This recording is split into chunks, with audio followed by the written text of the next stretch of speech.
देखिए, आज भारत दुनिया के उन देशों में है जहां विकास तेजी से हो रहा है और महंगाई दर नियंत्रण में है।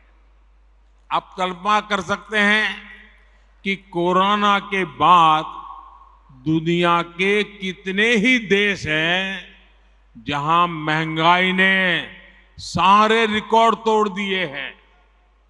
उन देशों में गरीब हो, मध्यम वर्ग हो, आज महंगाई की वजह से हाहाकार मचा हुआ है।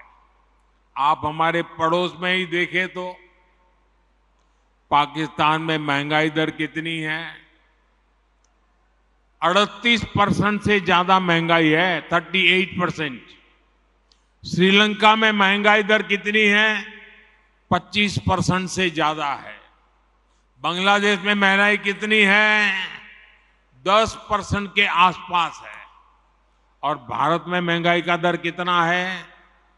5% से भी कम है। यानी कोरोना के बावजूद, इतने समय से चले जा रहे युद्ध के बावजूद भारत में हमने महंगाई को बेकाबू नहीं होने दिया है।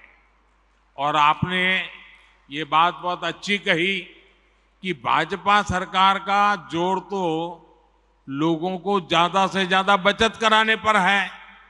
अब जैसे मोबाइल डेटा का उदाहरण ले, ये आपको काम आएगा जरा। ये जो मोबाइल डेटा है ना, आप कभी यूट्यूब दिखना फलाना करते होंगे तो आपको जरा ध्यान करना। आज हर भारतीय हर महीने करीब करीब एवरेज करीब 20 जीबी डेटा इस्तेमाल करता है। आप मोबाइल फोन का उपयोग करते हैं, 20 जीबी डेटा।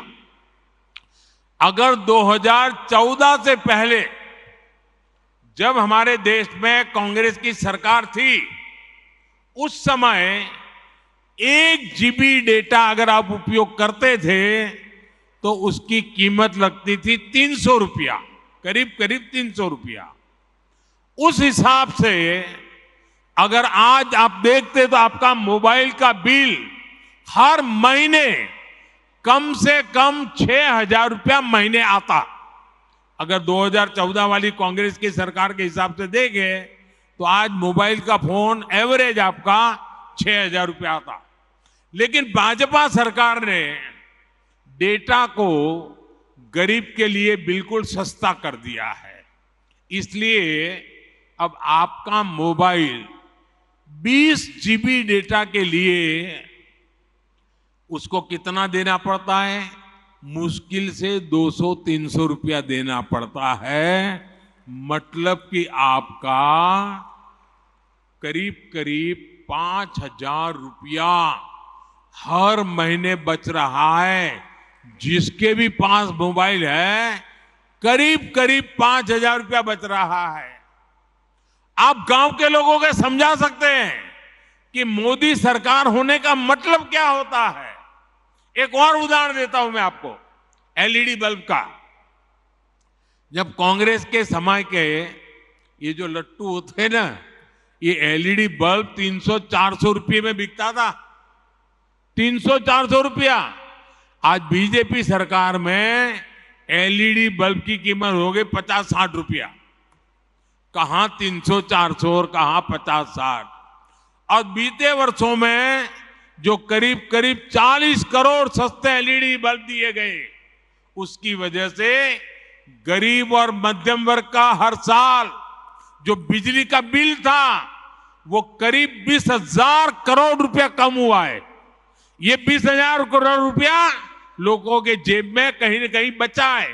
किसी का 100, किसी का 200, किसी का 500। आपने प्रधानमंत्री भारतीय जन औषधि परियोजना यानी पीएम बीजेपी के बारे में भी सुना होगा। आप दवाई की दुकानें, जन औषधि दुकानें देखा होगा आपने। आप पोलिंग बूथ में जाइए ना, लोगों को जरूर जन औषधि दुकान वाला जरूर बताना। आज जन औषधि के स्टोर में उत्तम से उत्तम प्रकार की दवाई सस्ते से सस्ते में मिलती है। इन स्टोर की वजह से गरीब का करीब करीब 20,000 करोड़ रुपया बचा है। अगर एक परिवार में 60, 70, 80 साल के बुजुर्ग है और डायबिटीज है, अगर उनको महीने में 2,000 की दवा लगती है तो जन औषधि केंद्र में 100-150 रुपये में दवाई मिल जाती है और उनका महीना भर निकल जाता है। ये लोगों का पैसा बचाने का भाजपा का ये तरीका है। दोस्तों, आपके बूथ में ऐसे भी बहुत लोग होंगे जिन्होंने आयुष्मान भारत योजना का लाभ लिया है। आयुष्मान भारत योजना से गरीबों को अस्पताल में 5 लाख रुपए तक के मुफ्त इलाज की सुविधा मिलती है।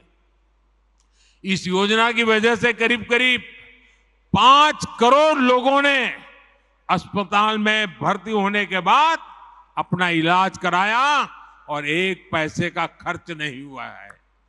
अगर आयुष्मान भारत योजना नहीं होती तो इन गरीबों को अपने इलाज में 80,000 करोड़ रुपए से ज्यादा खर्च करना पड़ता।